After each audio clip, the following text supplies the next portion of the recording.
Hey friends, what's up? So let's start with our audit. तो फटाफट अपनी क्या कीजिए, मेन बुक निकाल लीजिए, उसमें से अपन शुरू करने वाले हमारा पहला चैप्टर जो कि है audit of CFS. Audit of CFS,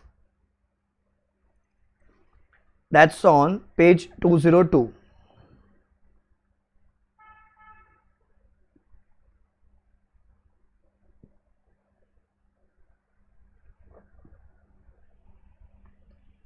आपको ऐसा कुछ दिख रहा होगा, audit of consolidated financial statement.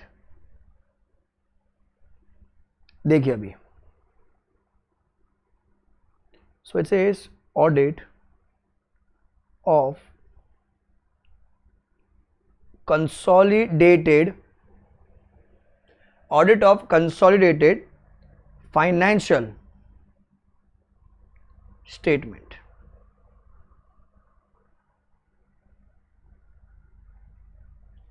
प्यार से हम इसको CFS कहेंगे.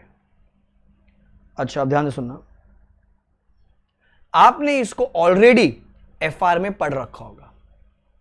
चैप्टर ओवर, FR में पढ़ रखा है. अब FR में तो तुम लोग पढ़ ही रहे हो, क्योंकि FR तो चल ही रहे ना, 200 300 400 घंटों चल ही रहा है FR. वो फाइनेंशियल इंस्ट्रूमेंट सर चल ही रहा है. बराबर, खत्म सर, खत्म हमारा खत्म, चैप्टर ओवर. तो whatever you studied in FR, that was basically your accounting treatment, accounting adjustment, कि अकाउंट्स के पर्सपेक्ट से हमको कैसे वो CFS बनाने. बट राइट नाउ जो हम ऑडिट में पढ़ने वाले, हम लोग ऑडिट में पढ़ने वाले. क्या पढ़ने वाले सर? ऑडिट में ऑडिटर का क्या कर्तव्य है टुवर्ड्स CFS. ऑडिट में ऑडिटर का क्या कर्तव्य है towards CFS. So if I have to say कि अगर एग्जाम में इसकी वेटेज बताऊं मैं आपको, तो 4 से लेके 6 मार्क फिक्स है. हर अटेम्प्ट में ये चैप्टर दिख ही जाता है, 4 से लेके 6 मार्क की वेटेज का चैप्टर है. तो पहले अपन इसका मतलब समझेंगे होता क्या है सर इसमें, ठीक है. सो लेट्स गो विद एकदम बेसिक. आई अज्यूम तुम लोग को सब कुछ नहीं आता है, कछु नहीं आवा, एकदम जीरो सर. नेगेटिव से शुरू करते हैं अपन. जैसे ध्यान से सुनना,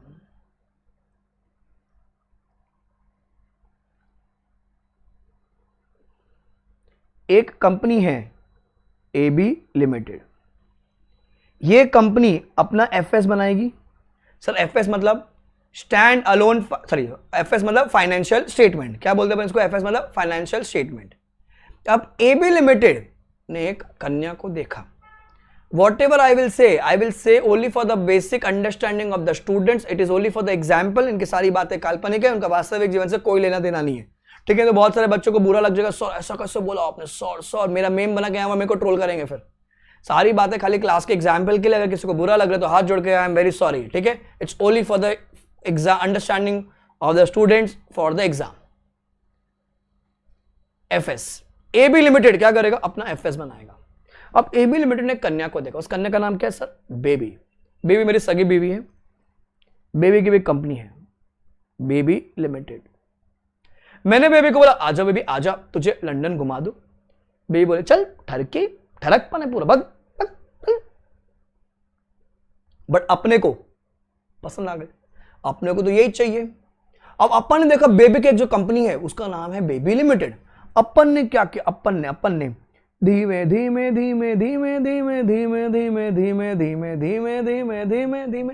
अपन ने बेबी के अंदर इन्वेस्ट कर दिया, डाल दिया, घुसेड़ दिया. कितना? 51%. अब अपन बेबी को होल्ड कर रहा है. Who am I? सर आपको बोला जाएगा क्या? Holding company. कौन होल्डर बोला बे? Holding company. सो बेबी डर रही है. Baby would be called as सबसे डरी हुई कंपनी. बराबर. सो AB लिमिटेड जब अकेले थे तो उन्होंने बनाया अपना FS, ठीक है. सेम वे अज्यूम करो बेबी लिमिटेड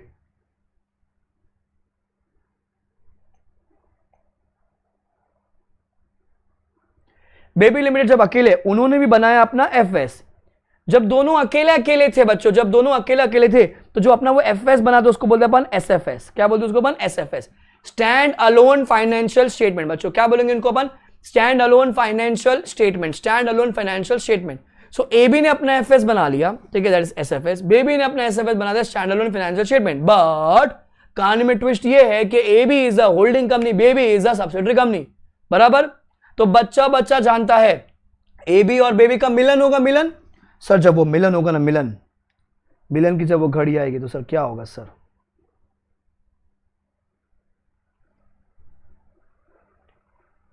ध्यान सुनना बच्चों, जब वो मिलन की घड़ी आएगी तो सर क्या होगा? सर बच्चा जानता जब वो सर वो मिलन होगा ना तो सर वहां जाके बनेगा CFS। क्या बनेगा बच्चों? CFS मतलब consolidated financial statement, consolidated financial statement. Sir अब सवाल ये उठकर आता है, सर CFS बनाने की जो ड्यूटी है, CFS बनाने की जो ड्यूटी है, मतलब कंसोलिडेटेड फाइनेंशियल स्टेटमेंट बनाने की जो ड्यूटी है वो किसकी है? Sir it is a primary, the basic responsibility of AB limited, मतलब कौन? Holding company. सर क्यों? क्योंकि उसने क्या किया, एक सब्सिडरी को एक्वायर कर रखा है, तो उसके जो शेयर होल्डर्स है उनको पता होना चाहिए उसने कहां इन्वेस्टमेंट कर रखी है। तो क्या चाहिए आपने को वहां पर? CFS चाहिए। अब वो SFS से CFS कैसे बनता है बच्चों? ये आपने FR में देखा है और खूब देखा है, खूब टुकुर खूब देखा है, खूब बहुत देखा है तुमने उसको। इतने सम सर 40 50 60 सम किए सर हमने क्रॉस होल्डिंग वाला कैसे, हमने फॉरेन वाला कैसे, हमने सब क्या सब बराबर। सो यहां पर अभी हम क्या सीखेंगे, ये तो बेसिक था कि CFS बनाने की जो ड्यूटी है वो किसकी होती है सर? वो होती है होल्डिंग कंपनी के मैनेजमेंट की। सर AB लिमिटेड जब अपना FS बनाएगा उसके पीछू ऑडिट रिपोर्ट बनेगी, कौन बनाएगा? होल्डिंग कंपनी का auditor. Same way baby limited जब अपना SFS बनाएगी सो उसके पीछू क्या बनेगा? उसका ऑडिट रिपोर्ट, कौन बनाएगा सर? बेबी का ऑडिटर, बेबी लिमिटेड का ऑडिटर। बट सर जब CFS बनेगा ना, CFS, तो सर इसके पीछे भी, सर जब वो CFS बनेगा तो सर उसके पीछे भी क्या बनेगा? एक कंसोलिडेटेड ऑडिट रिपोर्ट। बच्चों कौन क्या बनेगा? Consolidated audit report. तो सर ये कौन बनाएगा? होल्डिंग कंपनी का ऑडिटर। कौन बनाएगा यहाँ पर? होल्डिंग कंपनी का ऑडिटर। सो यहां पर क्या बोलते हैं अपन? होल्डिंग कंपनी नहीं बोलेंगे बच्चों, इस चैप्टर में बार बार जो वर्ड यूज किया जाएगा वो यूज किया जाएगा पेरेंट कंपनी। क्या यूज किया जाएगा? Parent company. अच्छा इसका जो ऑडिटर होगा, अज्यूम करो अपना जो CA है, CA let us take example of CA Sumit खुश हो जाएगा इसको देखते ही, सुमित। तो CA सुमित हमारा क्या बन जाएगा सर? वो बन जाएगा पेरेंट कंपनी का ऑडिटर। उसको प्यार से बोलेंगे अपन पेरेंट कंपनी का ऑडिटर, पेरेंट ऑडिटर। तो CFS बनाता कौन है सर? होल्डिंग कंपनी का मैनेजमेंट। इसके पीछे जो ऑडिट रिपोर्ट बनेगी सर वो कौन बनाएगा सर? वो पेरेंट कंपनी का ऑडिटर, मतलब कौन? Parent auditor. तो इस चैप्टर में अपन वही सब सीखेंगे कि पेरेंट कंपनी की क्या रिस्पॉन्सिबिलिटी है, पेरेंट कंपनी का जो ऑडिटर है उसका क्या रिस्पॉन्सिबिलिटी है, क्या ऑडिट प्रोसेस है, क्या ऑडिट प्रोसीजर्स है, वो लोग रिपोर्टिंग कैसे करें, ये सारी बातें अपन इस चैप्टर में सीखने वाले। उसको बोलते हैं अपन audit of CFS, audit of consolidated financial statement. समझे आपको बेसिक? अब कुछ और बातें, जिसको कॉपी करना मैं टाइम दूंगा, बाद में आप कॉपी करना। इधर देखिए, तो ये हो गया आपका पहला पॉइंट। नंबर 2, तो सब्सिडरी सर कैसे बनती है? सर सब्सिडरी बनती है एज पर कंपनीज एक्ट, जब आपने उसमें पैसा लगाया होगा। पैसा कितना सर? 51% अगर आपने स्टेक बाय कर रखा है तो वो कंपनी क्या बन जाएगी? आपकी सब्सिडरी बन जाएगी। एक और रास्ता है सर, एक कंपनी है AB लिमिटेड, इसके अंदर किसने इन्वेस्ट कर रखा है? एक कंपनी है बेबी लिमिटेड, किसने इन्वेस्ट कर रखा है? AB ने। कितना परसेंट सर? 51%। तो AB would be called as holding company, BB would be called as subsidiary company. तो sir AB would be called as holding company, BB would be called as subsidiary company. So एक रास्ता तो क्या हो गया sir, जब आपने 51% stake ले रखा है, ठीक है। एक और रास्ता है कंपनीज एक्ट की तरफ। कंपनीज एक्ट क्या बोलता है? अगर AB लिमिटेड आपने बेबी की कंपनी के more than half of board of directors को क्या कर रखा है? आपने उनको कंट्रोल कर रखा है। कंट्रोल जैसे कि मैं बेबी के कंपनी के डायरेक्टर्स को बोलता है चलो उठो, वो लोग उठते हैं। मैं उनको बोलता बैठो तो वो लोग बैठते हैं। मैं उनको बोलता नाचो तो वो लोग नाचते। मैं तो लेटो तो वो लोग लेटते। मतलब AB लिमिटेड के इशारों पे नाच रहे। AB लिमिटेड ने पैसा नहीं लगाया, पर क्या कर रखा है उन्होंने? More than half of the board को कंट्रोल कर रखा है। Still AB would be called as holding company, baby would be called as subsidiary company. AB would be called as holding company, baby would be called as subsidiary. So basically holding subsidiary आप दो रूप में बनते हो.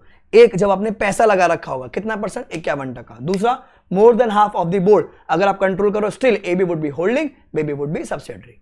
इतना clear. सो companies act के हिसाब से आपका ये डेफिनेशन होती है. अब तीसरा पॉइंट, सर एक कंपनी है AB लिमिटेड,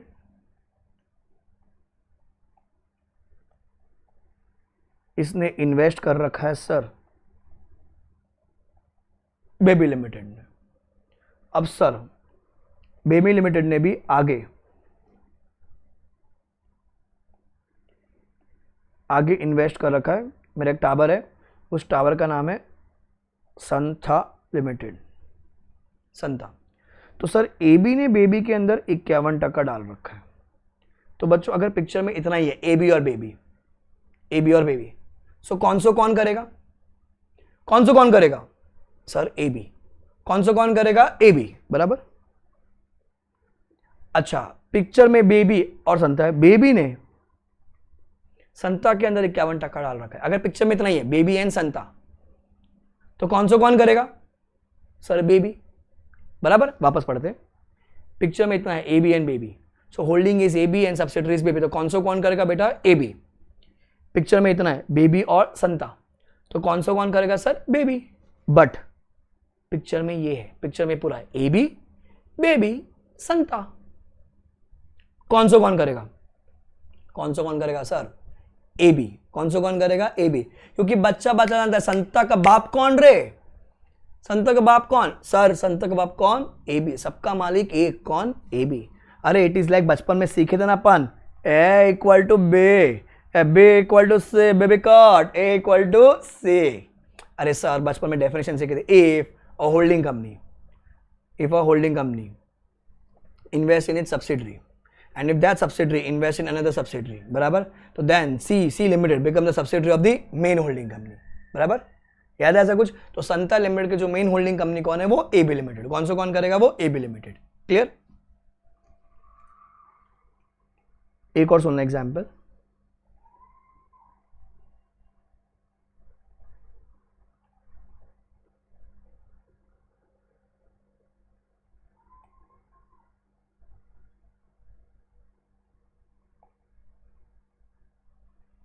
एक और कंपनी है, उस कंपनी का नाम है बंथा लिमिटेड. AB ने 25% बंथा में डाला, बेबी ने 20% बंथा में डाला, संता ने 10% बंथा में डाला. टका मतलब परसेंटेज, ठीक है. सो AB invested 25%, baby invested 20%, that's 45. Santa invested 10% in Banta. So now the question is Banta a subsidiary? If yes, बच्चों किसकी? Is Banta a subsidiary? If yes, किसकी? बताओ. So yes, Banta is a subsidiary. किसका? Sir, Banta is a subsidiary of the main holding company AB Limited. Sir, कैसे? If a holding company along with its subsidiary मतलब baby और subsidiaries मतलब Banta together hold more than 50%, the minimum 51% in Banta Limited, मतलब in another company, then that another company becomes a subsidiary of the main holding company. Then that another company becomes a subsidiary of the main holding company. So बहुत simple है sir. कौन करो यहाँ पर AB limited. तो sir basic definition जो आपने inter में IPC में सीखी थी, खाली आपको फटाफट एक बार कॉन्सेप्ट रिकॉल करवा रहा था मैं यहाँ पर. क्लियर. चौथी बात क्या कहता है, एज पर सेक्शन 129 कौन से एक्ट का, of companies act 2013, companies act 2013, बराबर. As per section 129 of companies act 2013 क्या कहता है, वो कहता है सर आपका बच्चा किधर भी हो, क्या बेटा, आपका बच्चा किधर भी हो, कैसा भी हो, कौन सा तो करना ही होगा. सर बच्चा मतलब सब्सिडरी, बच्चा मतलब सर छोटा बच्चा, पूरा बच्चा, बच्चा, नाजायज बच्चा, देश वाला बच्चा, विदेश वाला बच्चा, बच्चा कैसा भी हो, किधर भी हो, कौन सो करना ही है बेटा। बच्चा किधर भी हो, कैसा भी हो, कौन सो करना है। कहां लिखा है बेटा ये सेक्शन 129 में। सर बच्चा मतलब सर क्या? सर बच्चा मतलब सब्सिडरी। सर पूरा बच्चा मतलब होली ओन्ड सब्सिडरी। सर छोटा बच्चा मतलब एसोसिएट्स, एसोसिएट्स। सर नाजायज बच्चा मतलब जॉइंट वेंचर। तो सर आपका बच्चा किधर भी हो, कैसा भी हो, छोटा बच्चा हो, पूरा बच्चा हो, नाजायज हो, सर कैसा भी हो, कौन सो करना ही है, कौन सो करना ही है। सर देश वाला मतलब Indian subsidiary, Indian associates, Indian WOS, Indian joint venture. Sir विदेश वाला मतलब फॉरेन सब्सिडरी, फॉरेन एसोसिएट्स, भले वो इंडियन हो भले वो फॉरेन हो। सर एग्जामिनेशन किधर है? उधर है ना, इंडिया में तो है। इंडिया में तो आपको कौन सो करना पड़ेगा। ये बात कहां लिखी है? सेक्शन 129 में बेटा। कहां लिखी है? सेक्शन 129 के हिसाब से सर आपको कौन सो करना है, कौन सो करना है, कौन सो करना है, चाहे कुछ भी हो जाए आपको कौन सो करना है। समझा आपको? इजी है, डन। अब दूसरा ध्यान सुनना। एक कंपनी है बेबी लिमिटेड।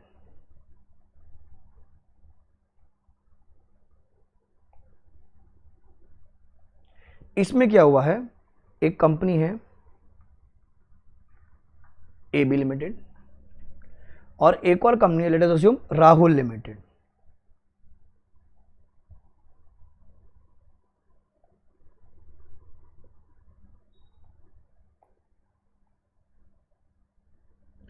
क्या हुआ है? ध्यान सुनना भाई। एबी ने बेबी के अंदर 51% इन्वेस्ट कर रखा है। सो बेटा कौन सो कौन करेगा? Sir AB. कौन सो कौन करेगा? एबी। सर कौन सो कौन करेगा? एबी। अज्यूम करो एबी का पार्ट नहीं है, अज्यूम एबी का पार्ट नहीं है। राहुल लिमिटेड ने बेबी के अंदर more than half of board को कंट्रोल कर रखा है। कितना?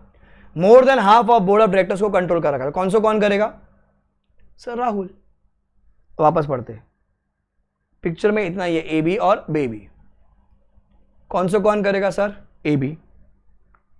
पिक्चर में इतना है राहुल एंड बेबी। कौन सो कौन करेगा? Sir Rahul limited. कौन सो कौन करेगा? राहुल लिमिटेड। बेटा पिक्चर में इतना है। अब सवाल आपसे यह उठता है कि सर अब कौन सो कौन करेगा? ए बी करेगा या राहुल करेगा या दोनों करेंगे, दोनों नहीं करेंगे? बोलो, थिंक एन आंसर। कौन सो कौन करेगा? सर दोनों। इन दिस सिचुएशन कौन सो कौन करेगा? कौन so would be done bye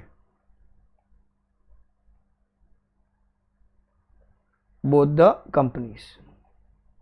कौन so would be done by बेटा बोथ द कंपनीज। कौन so would be done by both companies. कौन so would be done by both companies. Clear? Easy है। Then next,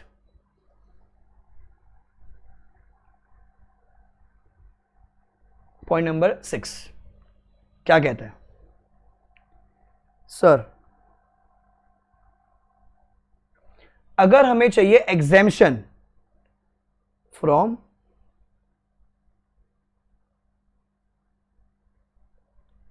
consolidation, कहां से हमें exemption चाहिए? Consolidation से। तो सर पहले आप ये देखिए कि आप क्या फॉलो करते हो। आप एएस फॉलो करते हो या आप इंड एएस फॉलो करते हो? So now your bifurcation will happen depending upon the syllabus. अब जब मैं रिकॉर्ड कर रहा हूं, इंस्टीट्यूट ने क्लैरिफिकेशन नहीं दिया है कि ओल्ड सिलेबस एक्सटेंडेड है या नहीं है। अब मुझे नहीं पता, अगर वो एक्सटेंड होता है तो ओल्ड सिलेबस के लिए एएस एप्लीकेबल हो जाते हैं, न्यू को तो इंड एएस ही देखना है। इनकेस अगर इंस्टीट्यूट बोलता है कि भैया अच्छा नहीं है एक्सटेंशन, नहीं है एक्सटेंशन, तो सब लोग इंड एएस फॉलो करेंगे, ठीक है। बट अब जब ये रिकॉर्डिंग हो रही है तो उस टाइम पे पता नहीं क्या क्लैरिफिकेशन कोई आया ही नहीं कहीं भी, तो मान के चल रहे कि दोनों सिलेबस, ठीक है। खाली वो मेरा अजम्पशन है, ध्यान रखना, कोई क्लैरिफिकेशन नहीं अभी तक। सो डिपेंडिंग अपन आप जो भी अटेम्प्ट दे रहे होंगे, जौन सा भी आप सिलेबस होगा, आप वो अकॉर्डिंगली आंसर लिखोगे। न्यू सिलेबस आप तो इंडिया से लिखना है आपको। एएस क्या बोलते हैं? तो पहले अपन बातें करेंगे एएस की। अगर अपन एएस देखते बच्चों, एएस में सर दो एग्जामिशन है।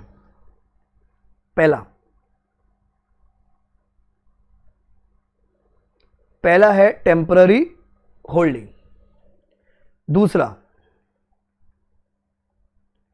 दूसरा है इकोनॉमिक बेनिफिट रेस्ट्रिक्शन। कहां लिखा है ये बेटा? ये लिखा है आपके एएस 21 में, एएस 21। क्या कहता है कि सर क्या हुआ, अब एग्जाम्पल देखना, जैसे फॉर एग्जाम्पल हमने 28 मार्च 2021 को हमने क्या किया, एक कंपनी में 55% इन्वेस्टमेंट कर ली। दिख रहा था कि साला यार ये कंपनी एक महीने बाद क्या हो जाएगा, इसका प्राइस डबल हो जाएगा। बोले 30 दिन में पैसा डबल। हम लोग हेरा फेरी देख कर आए थे, 30 दिन में पैसा डबल। तो हम लोग सोचे कि 25-26 अप्रैल के आसपास अपन इसको वापस इन्वेस्टमेंट को लिक्विडेट कर देंगे, मतलब इन्वेस्टमेंट डाइल्यूट कर देंगे, मतलब वो कंपनी के शेयर्स बेच देंगे। बट तकलीफ क्या है, बीच में 31 मार्च 21 आ रहा है। इस डेट के दिन अपने को क्या करना होता है, एफएस बनाना होता है। जब मैं इस डेट के दिन एफएस बनाता हूं तो वहां पर मेरे को दिख रहा है 55%। तो सर कंपनी से जो डेफिनेशन वो क्या कहते हैं, 51%। अरे सब्सिडरी, वो कंपनी सब्सिडरी बन गई। बट जिस दिन एक्वायर किया अपन ने, उस दिन हमारा जो इंटेंशन था, इट वॉज वेरी क्लियर कि हम लोग उसको 25 दिन में 30 दिन में क्या कर देंगे, उसको लिक्विडेट कर देंगे, उसको बेच देंगे अपन। हम लोग हमारा इन्वेस्टमेंट डबल करके पैसा लेके कल्टी, 30 दिन में पैसा डबल, चलेंगे यूके। किसके साथ? नालिया के साथ। नालिया अपना, नालिया किंग फिशर, मस्त एकदम पार्टी करेंगे अपन, फुल नाइट पार्टी करेंगे। बट सर 31 मार्च को तो सर 55% है वहां पर, सर 51% है सर वहां पर, तो सब्सिडरी बन रही है सर। एंड अगर सब्सिडरी अभी लाइक डॉग है बस बाग चिल्ला के सिखा कि अगर आपका स्टेक 51% होता है सर आपको कौन सा करना है, किधर लिखा है, सेक्शन 129 में। एएस क्या बोलता है, ए चुप रे तू। एएस क्या बोलता है, ए कंपनी रुक। एएस क्या बोलता है कि अगर तुम्हारा इंटेंशन क्लियर था, क्या अगर तुम्हारा इंटेंशन क्लियर था कि तुमको उसको लिक्विडेट करना है, तुमको इन्वेस्टमेंट को बेचने का, डाइल्यूट करने का है, if the intention was existing on 31 March, तो सर जा सिमरन जी ले अपनी जिंदगी। किधर? Exemption, because it is a temporary holding, because the intention was to, it was very clear that intention was to dilute it, to sell the investment, it was a temporary holding. मत कर कौन सो, जा सिमरन जी ले अपनी जिंदगी। कौन बोला ऐसा? एएस 21। कौन बोला बेटा ऐसा? एएस 21। दूसरा इकोनॉमिक बेनिफिट रेस्ट्रिक्शन। अब क्या हुई, हम लोग क्या किए, एक कंपनी बना दिए पाकिस्तान में। ध्यान रखना बेटा, ये खाली एग्जाम्पल है समझने के लिए, कोई ऐसा मेरा कुछ इंटेंशन कुछ नहीं, कोई मेरा मेम बना के हमें ट्रोल मत करना, ठीक है। अब क्या हुई, ऐसा होना नहीं चाहिए कभी। इंडिया पाकिस्तान में वॉर शुरू हो गया, आपने जो सब्सिडरी पाकिस्तान में। अब आपने सीपीटी में सीखा था कि जो एनिमी कंट्री होती है उसमें जितने भी लोग हो जो, वो अपने लिए क्या हो जाते हैं, एनिमी कंपनीज हो जाते हैं। अब क्या वो पाकिस्तान वाले जो अपनी सब्सिडरी है वो इंडिया में अपने को जो अपन ने पैसा कमाया, मतलब उसने जो पैसा कमाया 100 रुपए जो कमाया उसमें से 51 रुपए तो अपना ही है ना, तो वो 51 रुपए इंडिया आना चाहिए। क्या वो आ पाएगा? नहीं सर। क्यों? सो वहां पर वॉर शुरू हो गया है, सो वहां पर इकोनॉमिक बेनिफिट रेस्ट्रिक्शन आ गया बिकॉज ऑफ पॉलिटिकल क्रंच। तो अगर वहां पर इकोनॉमिक बेनिफिट रेस्ट्रिक्शन है तो कौन सो नहीं करना है, जा सिमरन जी ले अपनी जिंदगी। कौन सो नहीं करना है, नहीं करना है, नहीं करना है। कहां लिखा है ये? एएस 21 में। एग्जामिशन की तरह एएस 21। सो अगर आप ओल्ड सिलेबस वाला तो आपको ये लिखने का, ओल्ड वाला तुमको तो एएस भी लिखने का, इंडेस भी लिखने का, न्यू वाला तुमको खाली इंडेस याद करने का है। तो सर हमको क्यों याद करवा रहे हो बेटा, मॉडल में दे रखा है इसलिए करना है अपने को, पता होना चाहिए only for your GK. GK कर लो, नहीं तो फिर जीके क्या करोगे, ठीक है। सो इकोनॉमिक बेनिफिट रेस्ट्रिक्शन किधर लिखा है ये? एएस 21। सर एग्जामिशन एएस में है ना?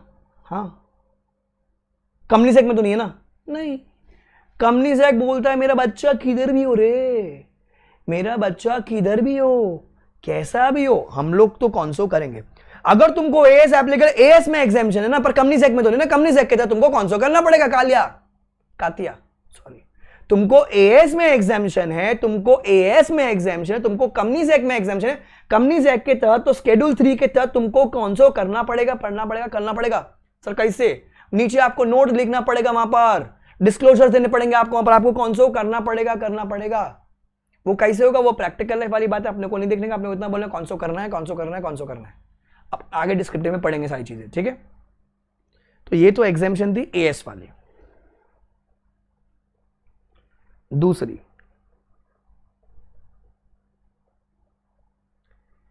End S 110। क्या ये बेटा? End S 110। सुनना भी,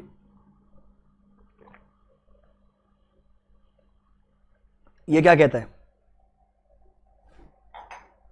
सर? एक कंपनी है AB लिमिटेड। सर इसका तो धंधा है क्या करने का? यहां वहां सर पैसा डालने का, इन्वेस्टमेंट करते रहने का। अब क्या है, ये तो क्या है सर, इसका धंधा ही है सर। ये कंपनी क्या करती है?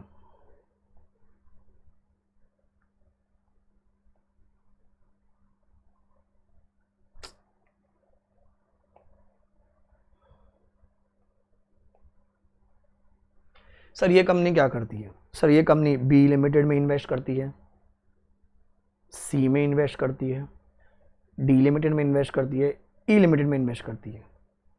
तो सर फिर C लिमिटेड ने आगे और इन्वेस्ट किया C1 के अंदर।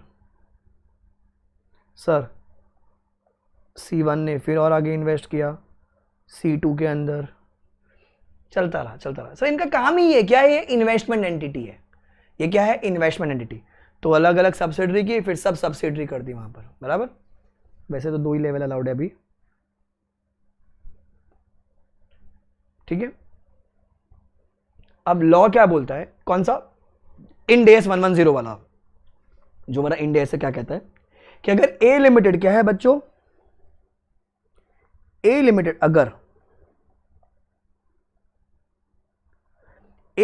अगर हमारी इन्वेस्टमेंट एंटिटी है, क्या है? इन्वेस्टमेंट एंटिटी या इन्वेस्टमेंट कंपनी। अगर हमारी ए लिमिटेड इन्वेस्टमेंट एंटिटी है, इन्वेस्टमेंट कंपनी है, तो ए लिमिटेड को कॉन्सो करने की जरूरत नहीं है अलॉन्ग विद सब्सिडरी और सब्सिडीज। नहीं करें, क्योंकि सर उनका तो धंधा ही ये है ना, उनका तो धंधा ही ये है। बट अज्यूम करो ए लिमिटेड के ऊपर एक और कंपनी है मम्मी लिमिटेड। कौन सी कंपनी है? मम्मी लिमिटेड, मतलब इसकी पेरेंट कंपनी, मतलब इसकी होल्डिंग कंपनी। तो अगर ये इसकी होल्डिंग कंपनी है, अगर मम्मी लिमिटेड इसकी होल्डिंग कंपनी है, देन मम्मी को तो कौनसो करना पड़ेगा। मम्मी को तो कौनसो करना पड़ेगा। अच्छा, मम्मी जी को भी एग्जेम्पशन चाहिए, कोई बात नहीं। तो मम्मी जी भी कैसी होनी चाहिए? Investment entity. जनरली वो क्या बोलता है, अगर AB लिमिटेड है और उसने अपनी सब्सिडरी खड़ी कर रखी है और सब सब्सिडी खड़ी कर रखी है, तो उसको कौनसो करने का जरूरत नहीं है। बट अगर उसकी जो होल्डिंग कंपनी है, उसकी जो पेरेंट कंपनी है, उसको कौनसो करना पड़ेगा। अगर उस पेरेंट कंपनी को भी अगर एग्जेम्पशन चाहिए, कौनसो से एग्जेम्पशन चाहिए, तो बेटा वो मम्मी लिमिटेड खुद क्या होनी चाहिए बेटा? वो इन्वेस्टमेंट एंटिटी। क्या होनी चाहिए? वो इन्वेस्टमेंट एंटिटी। ये कहां लिखा है बेटा? इंड एस 110 में। कहां लिखा है ये? इंड एस 110 में। सर फिर ये लोग कैसे रूट करेंगे अपनी इन्वेस्टमेंट? पीएनएल के थ्रू। अगर इनको एग्जेम्पशन मिल जाती है तो ये लोग पीएनएल के थ्रू रीड करेंगे एज पर इंड एस 109। समझा आपको? सो बेटा ये एग्जेम्पशन किधर थी? इंड एस में।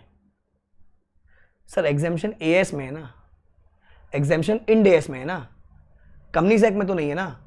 कंपनीज एक्ट के तहत बेटा आपको क्या करना है? कौनसो करना है। सो इधर ऑफ द सिलेबस आप हो, न्यू सिलेबस आपको तो इंड एस की बातें लिखनी है, ओल्ड आपको दोनों लिखना पड़ेगा रेफरेंस देने के लिए। एंड आपको लास्ट में कंक्लूड करना है कि भाई आपको एग्जेम्पशन है इनके तहत, कंपनीज एक्ट के तहत नहीं, कंपनीज एक्ट के तहत आपको कौनसो करना है। ठीक है। अब एक और आएगा, कंपनीज रूल्स 2014। ये क्या कहता है? कंपनीज रूल्स में एक एग्जेम्पशन है। क्या कहता है? ध्यान से सुनना भी। कंपनीज रूल्स में बेटा एक एग्जेम्पशन है। एक कंपनी है ए लिमिटेड, एक कंपनी है बी लिमिटेड, एक कंपनी है सी लिमिटेड। ए ने बी में डाला पैसा,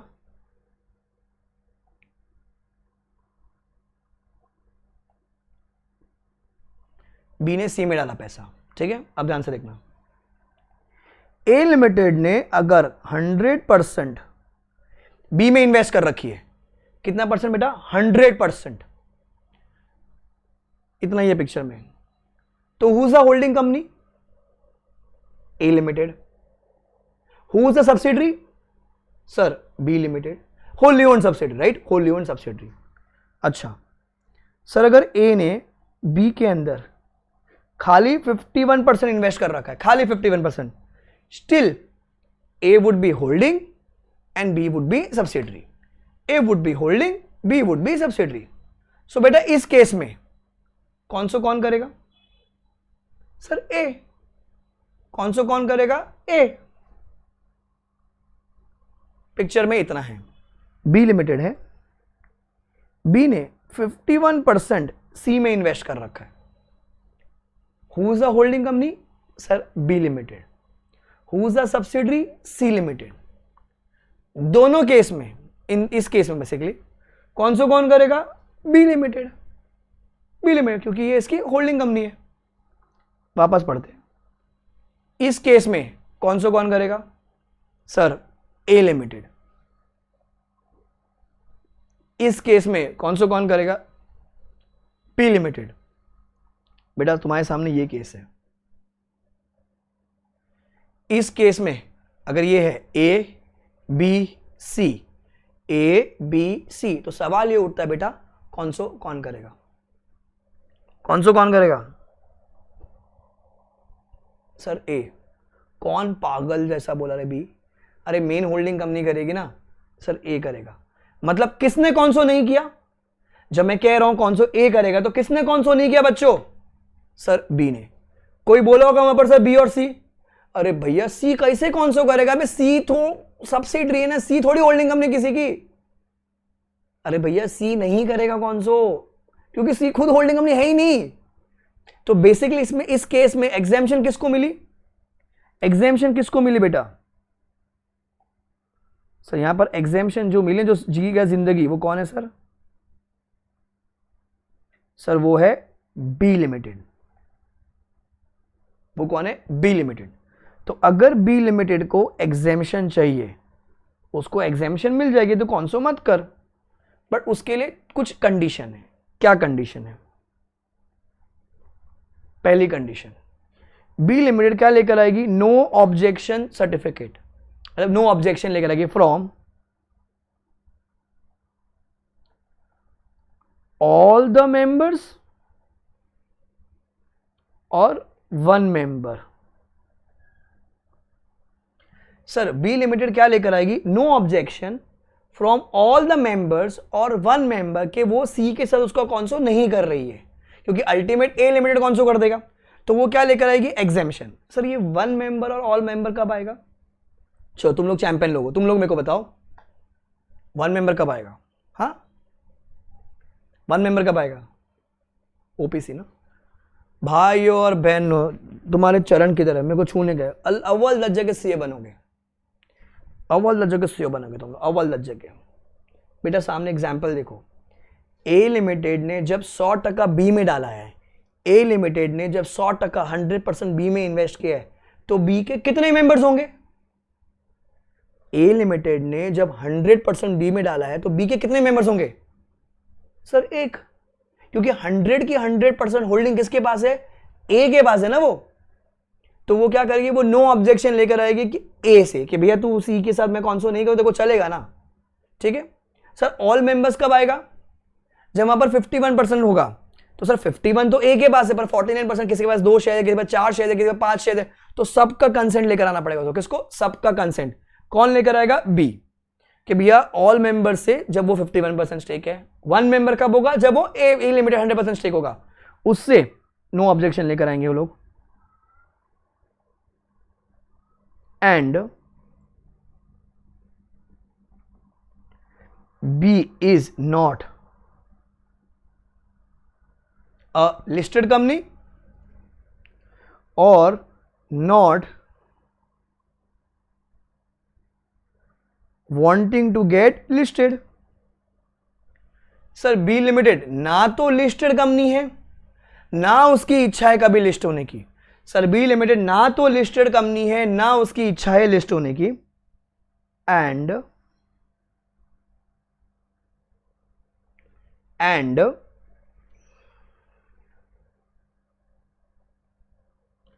मैं यहां लिख रहा हूं दादाजी प्रिपेयर्स CFS।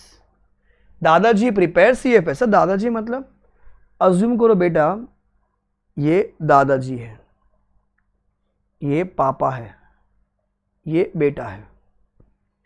घर में अगर दादाजी है, देखो बेटा तो वैसे नालायक होते हैं, अपन तो वैसे होते हैं बराबर। अगर घर में दादाजी है तो पूरे घर की जो रिस्पॉन्सिबिलिटी है किसके पर आ जाएगी? सर दादाजी पर। तो कौन जीवन जी रहे हैं, किसको टेंशन नहीं है? सर पापा। बेटे पे तो वैसे ही टेंशन नहीं होती सर, पापा को टेंशन है, तो पापा को क्या है? एग्जेम्पशन मिल गई।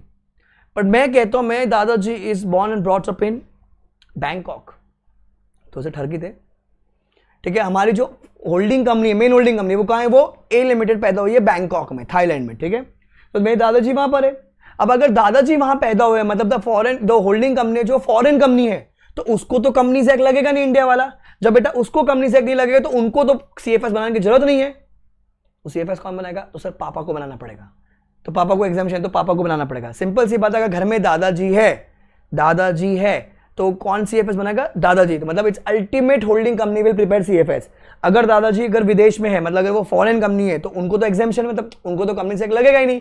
तो कौन करेगा? फिर वो पापा करेंगे। तो लास्ट कंडीशन का it's ultimate holding company prepare CFS. It's ultimate holding company prepare CFS. समझा आपको? सो बेटा 3 कंडीशन है कंपनी रूल्स के हिसाब से। पहला, no objection from all the members और one member, and B is not a listed company not wanting to get listed, and its ultimate holding company prepares CFS. its ultimate holding company prepares CFS. तो किसको exemption है? B को exemption को कौन सो नहीं करना है, तो उसको बोलते हैं intermediate holding company. Intermediate holding company को एग्जाम्पशन है। एग्जाम क्वेश्चन एग्जाम में आया हुआ है 3 कंडीशन। समझा आपको? गया भेजे में? होल्ड ऑन, एक और पॉइंट है, पॉइंट नंबर 7। क्या कहता है?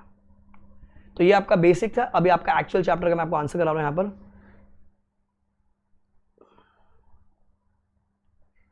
ये कहता है टाइप्स ऑफ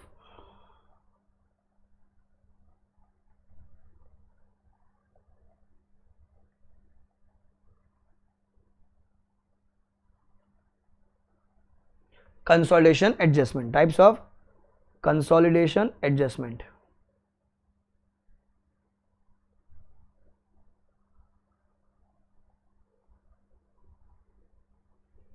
सो बेसिकली यहां से आपका बेटा चैप्टर शुरू होगा।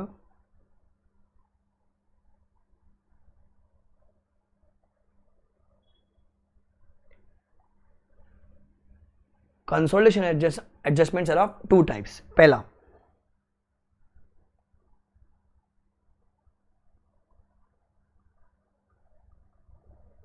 Permanent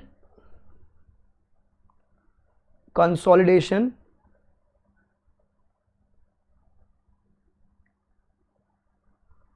adjustments. दूसरा,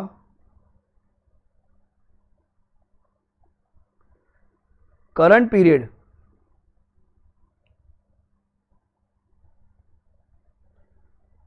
कंसोलिडेशन एडजस्टमेंट्स। ठीक है।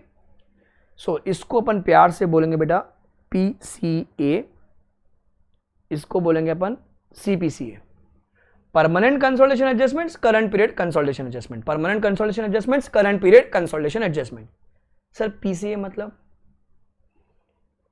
पहली बार, वो पहली बार जब हमने बेबी को घर पे लेकर आए, हम पहली बार जब बेबी को घर पे लेकर आए, याद करो वो दिन, वो रात जब पहली बार अपन बेबी को जब घर पे लेकर आए, तो जब पहली बार अपन ने वो सब्सिडी को एक्वायर किया था, जो अपन एडजस्टमेंट ठोके होंगे वो कौन से एडजस्टमेंट होंगे? Permanent consolidation adjustment. मतलब जब आप सब्सिडी को एक्वायर कर रहे हो for the first time, for the first particular financial year, जो आप एडजस्टमेंट ठोकते हो उसको कहते हैं अपन परमानेंट कंसोलिडेशन एडजस्टमेंट। क्लियर? दूसरा, when there is a subsequent change, जैसे कि सर पहले एसोसिएट थी और पसंद आ गई, सब्सिडरी बना दिया। एसोसिएट कितने पे बनते हैं बेटा? 20% पे, 20% पे, 20% पे। सो पहले सब एसोसिएट था, अपन ने उसको बना दिया सब्सिडरी, 51% कर दिया। पहले सब्सिडरी थी, फिर बना दिया अपन उसको होली ओन सब्सिडरी, 100% पूरा डाल दी उसके अंदर, होली ओन सब्सिडरी।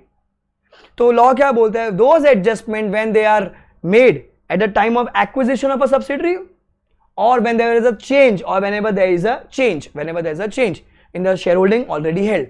तो जो भी अपन एडजस्टमेंट डालेंगे उसको अपन क्या बोलते हैं बेटा? Permanent consolidation adjustment.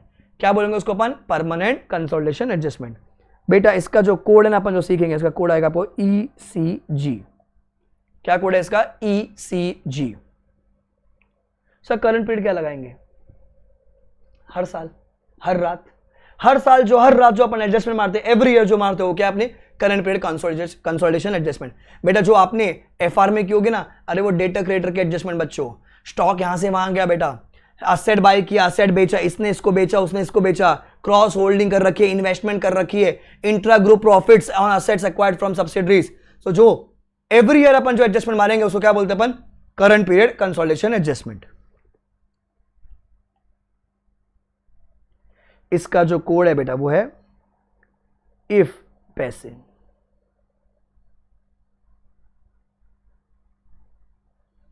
इसका जो कोड है वो है इफ पैसे। ठीक है, वो कोड सिखा दूंगा आपको बाद में, अभी तक यही है। सो परमानेंट कंसोलिडेशन एडजस्टमेंट कब मारते हैं सर? फर्स्ट टाइम जब अपन एक्वायर कर रहे होते हैं, या when there is a subsequent change in the share holding already held. Sir current period अपन कब मारते हैं? सर एवरी ईयर जो अपन करते हैं ना, जो आप लोग एफआर में सीखते हो, वो करंट पीरियड होती है। तो अभी अपने को यही सब सीखना है बुक के अंदर। समझा आपको बेसिक पूरा? सो ये आपका बेसिक हो गया बेटा पूरा। लेट्स रिकॉल फटाफट, फिर अपन बुक से पढ़ेंगे। सर जब कंपनी अलग अलग होती है तो अपना एफएस बनाते हैं, उसको बोलते हैं अपन स्टैंड अलोन फाइनेंशियल स्टेटमेंट। बच्चा जानता है, जब वो मिलन हो जाएगा क्या बनेगा? Consolidated financial statement. उसके पीछे क्या बनेगी? Consolidated audit report. बराबर। सीएफएस बनाने की ड्यूटी किसकी है? मैनेजमेंट की। ऑडिट रिपोर्ट बनाने की ड्यूटी किसकी है? मतलब होल्डिंग कंपनी के ऑडिटर की, मतलब पेरेंट कंपनी के ऑडिटर की। अच्छा, सब्सिडी कैसे बनता है? या तो आपने 51% का स्टेक ले रखा होगा, या सर आप more than half of the board को आप कंट्रोल कर रहे हो, तो the first company becomes a holding company, the other becomes a subsidiary company. Sir अगर पिक्चर में ये सब है, ए बी बेबी संता, तो संता का माई बाप कौन हो जाएगा? A B, main holding company. But sir ये पूरा परिवार मिला के बनता में अगर 51% होल्ड कर रहा है, ठीक है, तो बनता would be again subsidiary of the main holding company A B limited. बराबर। आपका बच्चा किधर भी हो, कैसा भी हो, आपको कौन सो करना ही है? Subsidiary, Holi owned subsidiary, associate, joint venture, भले वो इंडियन हो भले वो फॉरेन हो, आपको कौन सो करना ही है। ये बात कहाँ लिखी है? हमारे सेक्शन 129 ऑफ कंपनीज एक्ट में लिखी हुई है। इन सबको अपन ऐसे की भाषा में, जब आपको मैं ऐसे सिखाऊंगा, ऐसे की भाषा में अपन कहते हैं इसको कॉम्पोनेंट्स। क्या कहते हैं इनको अपन? Components. Subsidiary, associate, joint venture, इनको क्या कहते हैं अपन? Components.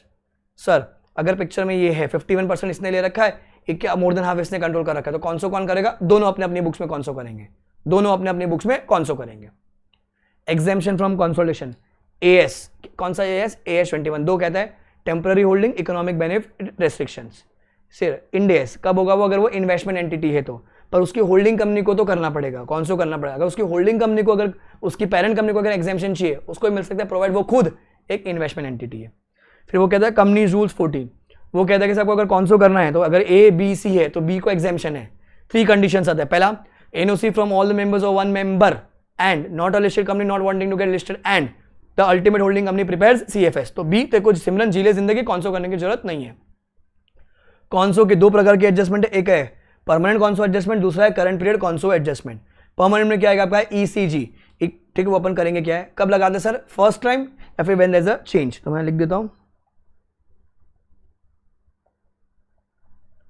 On the first occasion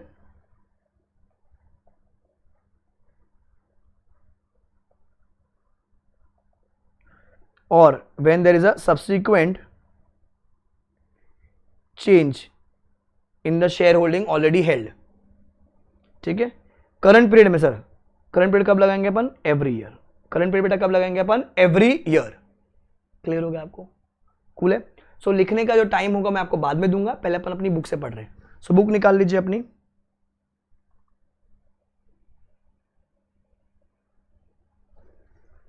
I will give you time, your ample time, खुद का। पेज नंबर जो है हमारा 202 बेटा, वो आपको रीड करना है, और 203 में यहां तक आपको, नेक्स्ट पेज तक, यहां तक आपको रीड करना है। ठीक है। I am giving your self time. जिनके पास अभी बुक नहीं है, सामने आप स्क्रीन पे देख के पढ़ सकते हो, रीड कीजिए। मैं धीरे धीरे स्क्रॉल करता हूँ, मैं गायब हो जाऊंगा अभी, मिस्टर इंडिया। आप इतने पढ़ेंगे, जो बातें पढ़ाई है उसी को दिमाग रखते हुए आपको यहाँ पर पढ़ना है सारी चीजें। ठीक है, रीड कीजिए।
क्लियर? अब पेन या पेंसिल कुछ ले लीजिए, अपने को कुछ मार्किंग करनी, इंपॉर्टेंट बात है यहां से। फर्स्ट पेज पे आइए, पहला चीज ये मार्क कर लीजिए, subsidiary will include JVN associates, ठीक है। फिर the auditor should verify that all subsidy, बेटा ऑल मतलब ऑल, सर ऑल मतलब सब, सब मतलब सर सब सब सब सब सब। Then form number AOC1, company shall also attach along with its FS a separate statement containing the salient features of FS of its subsidiary or subsidiaries in form number AOC1। जिन बच्चों को AOC का full form नहीं पता वहां लिख सकते हैं accounts of company. अपने का अलग से एक चैप्टर है जो अपन IPCC इंटर में भी सीखा होगा, अकाउंट्स ऑफ कंपनी, तो ये वही है AOC1। तो सब्सिडरी के जो फीचर एक नंबर AOC1, फॉर्म नंबर याद करना पड़ेगा बेटा, MCQ कुछ भी पूछ सकता है, कुछ भी। सर इतना इजी आता है क्या? भरोसा नहीं ना बेटा IC आएगा, फिर बोलो इजी पूछ लिया इंस्टीट्यूट, इजी पूछ लिया, नहीं आएगा बहुत टफ था, बहुत टफ था, पढ़ लेने का ना AOC1। आई होप आपको ये समझा होगा कंपनी रूल्स 14 वाला।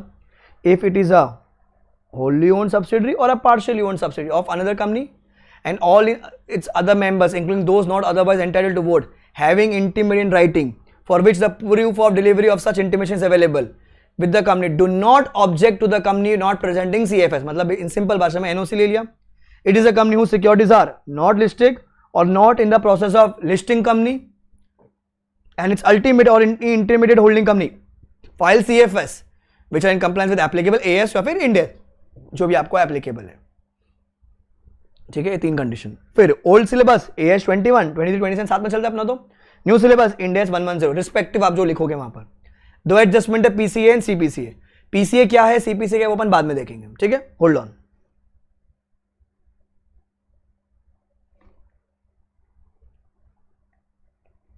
कम to point number 12 in your book, come to point number 12 in the book, आ जाइए। Can you see on the screen exceptions to consolidation? बच्चों दिख रहा है बच्चों, क्या है? For a subsidiary should be excluded from the consolidation when, check करो तुमको आता है क्या, read.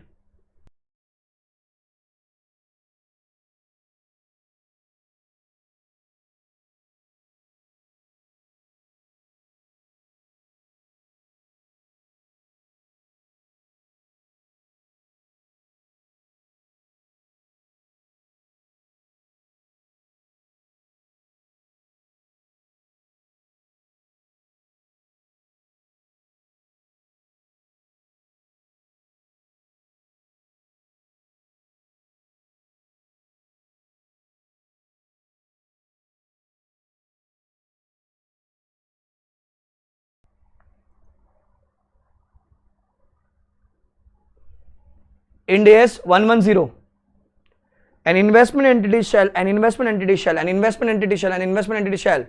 not consolidate subsidiaries, instead it shall measure at fair value through P&L as per Ind AS 109, बरोबर।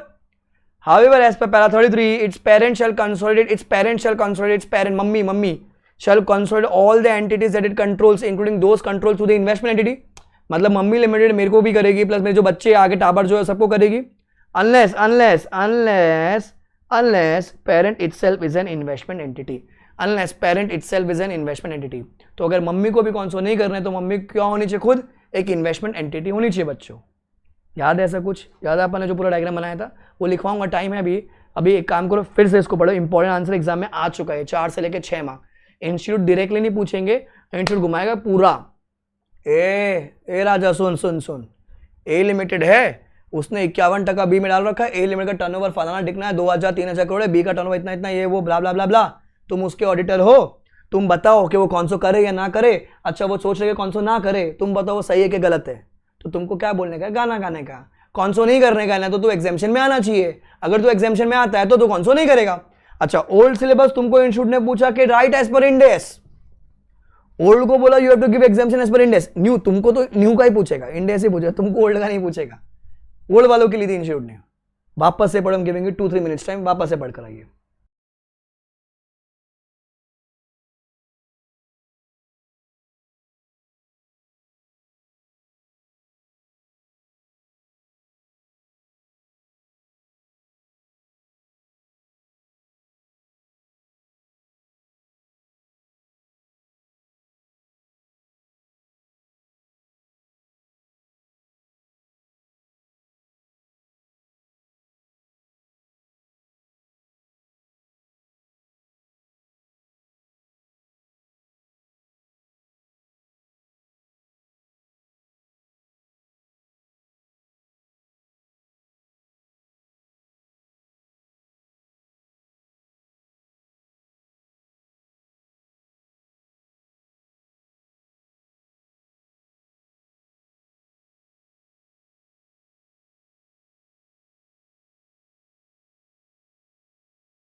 क्लियर? इजी, एकदम इजी। Thank you. कूल है, आगे आ जाइए।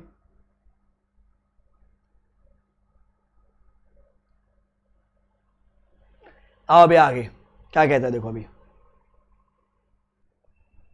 सुनाओ।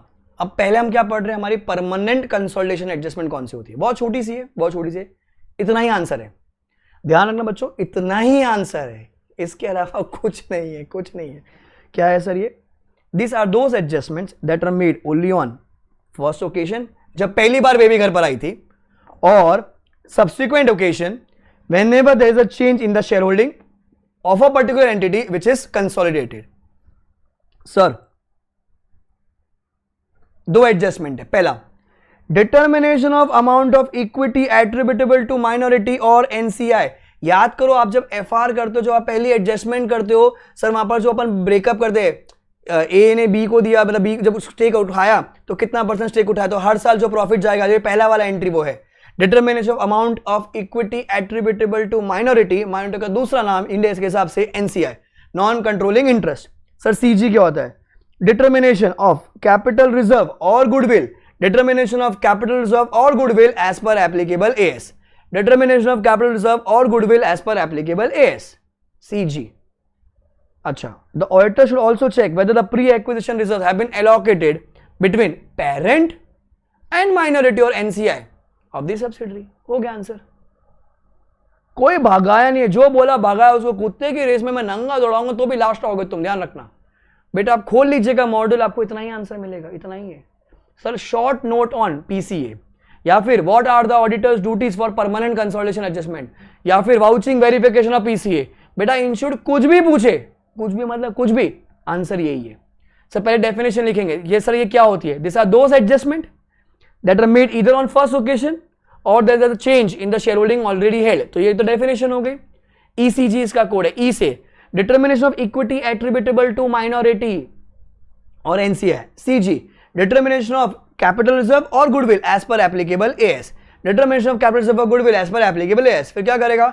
The auditor should check whether pre acquisition reserve have been allocated between parent and minority और NCI, किसका? Of subsidiary का। हो गया आंसर। सर अब याद कैसे करना बेटा? Guys you need to scribble out. Scribble कैसे करते sir? Sir permanent consolidation adjustment, यही टेक्निक से आपको सारे आंसर्स याद करने होंगे बेटा। याद करना बहुत जरूरी है, नहीं तो भैया भूल जाओगे। This is called scribbling technique. Sir क्या होता है? सर परमानेंट कंसोलिडेशन एडजस्टमेंट कब मारते हैं sir? Either on first occasion और on subsequent occasion whenever there is a change in share holding already held. On the first occasion और on the subsequent occasion whenever there is a change in the share holding already held. बरोबर। अच्छा sir E से determination of equity attributable to minority और NCI, equity attributable to minority और NCI slash आएगा, ठीक है sir. CG sir determination of capital reserve और goodwill as per applicable AS, determination of capital reserve और goodwill as per applicable AS. Then the auditor should verify, क्या verify करेगा कि sir pre acquisition reserve has been allocated between, किसके बीच में, parent के बीच में और माइनॉरिटी और एनसीआई ऑफ सब्सिडरी के बीच में। हो गया। सी स्क्रिबलिंग मेरे को किसी को दिखानी नहीं है, ना इससे मेरा टीचर मेरे को जज करे, ये मैं खुद के लिए याद कर रहा हूं। क्या होता है जब आप लिख के प्रैक्टिस करो ना बेटा, आई एम नॉट सेइंग कि आप पूरा आंसर लिख के प्रैक्टिस कीजिए, नहीं नहीं नहीं, आप क्या कीजिए, आप अपने हाथों से मतलब रफ कॉपी लीजिए, रफ पेज लीजिए, न्यूज़पेपर ले लीजिए, मैं कह रहा हूं पेज वेस्ट नहीं कर रहा, वहां स्क्रिबल कीजिए। क्या होता है जब आप इसको देखोगे ना आपको याद रहेगा। मेरे को क्यों याद है, देखो मैंने एक बार भी नहीं टर्न किया पीछे, क्योंकि इतने बार वो स्क्रिबल कर लिया, इतने सारे बच्चों को पढ़ा दिया, इतनी बार लिख लिया कि अपने को याद है, कोई टेंशन ही नहीं अपने को, कोई टेंशन नहीं अपने को। समझा आपको? Let's go for it again. Sir क्या बोलते हैं अपन इसको, सर अपन बोलते हैं इसको परमानेंट कंसोलिडेशन एडजस्टमेंट। कब लगती है sir? Sir either on the first occasion और whenever there is a subsequent change in the share holding already held. Code है अपना ईसीजी, ई से बेटा determination of equity attributable to minority और NCI, determination of equity attributable to minority और NCI. Number 2 CG और capital reserve, determination of capital reserve और goodwill, sorry CR और capital goodwill, determination of capital reserve और goodwill as per applicable AS, as per applicable AS. फिर order क्या करेगा? So the order should verify that pre acquisition reserve have been allocated between minority और NCI या फिर parent. हो गया answer. 4 mark का आंसर, 5 मार्क का आंसर। समझने के लिए आपने उसको एफआर में समझ रखा ऑलरेडी, अपने को यहाँ पर थ्योरी इतना ही लिखने का है, ऐसे ही आपको सारे आंसर याद करना होंगे। समझा आपको? कूल। तो अभी की क्लास में यहीं रोक रहा हूं, आगे की क्लास अपन आगे कंटिन्यू करेंगे बच्चों, ये क्लास यहीं रुक रही है, ठीक है? ध्यान रखना, ऐसे धीमे धीमे धीमे धीमे धीमे धीमे धीमे ऐसा करते करते करते करते करते अपन पूरा का पूरा कोर्स कंप्लीट कर देंगे। मेरे साथ ही बोल के बेटा, मेरे साथ ही हो, मेरे साथ ही याद करना और मेरे साथ ही पास होना, सबके सब पास हो जाओगे। आप सोचोगे कि मैं बाद में देखूं, बाद में करूं, बाद में कभी नहीं आएगा बेटा। हम सब का टारगेट एक है, रैंक और 70+, whichever is earlier, ठीक है? अगली क्लास में अपन आगे कंटिन्यू कर लेंगे। कूल है? Bye bye guys, take care, enjoy and aim for a rank.